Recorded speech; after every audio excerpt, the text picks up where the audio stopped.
কিছুদিন যাবৎ আলোচিত সমালোচিত বর্ষা চৌধুরী আকাশ নিবিড় সাংবাদিকদের নিয়ে যে তোলপাট্টা শুরু হয়েছে, এটা আপনারা সবাই দেখেছেন।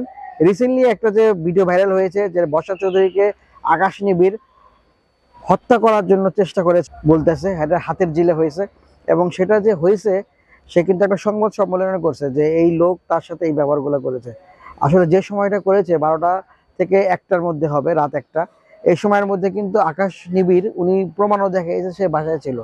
এবং এটা যে একটা নাটক, বর্ষা চৌধুরী যে নাটক করছে, এটা কিন্তু অনেকেই বলছে। এবং তার যে ভিডিওর নিচে যে কমেন্ট রয়েছে, এই কমেন্টের মধ্যে অনেকেই বলছে যে এটা একটা নাটক।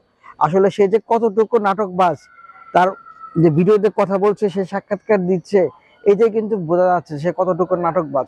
আসলে এইভাবে যে দুজন দুজনকে যে কাদা ছেড়াছাড়ি করছে, এতে করে করে দুজনেরই কিন্তু মান সম্মান নষ্ট হচ্ছে।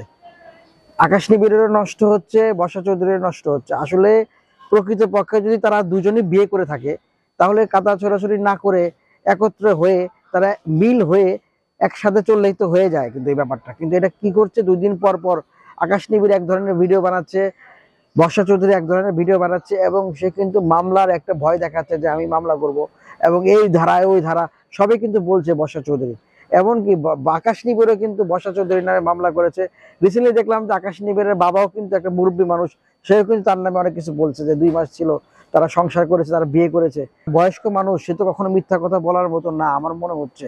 এবং দর্শক, এই যে আকাশ নিবিড় আর বর্ষা চৌধুরীর যে কাদা ছড়াছড়ি চলছে, এটা কতদিন পর্যন্ত চলবে বা আপনারাই বা কতটুকু দেখতে আগ্রহী, অবশ্যই কমেন্টের মাধ্যমে জানাবেন।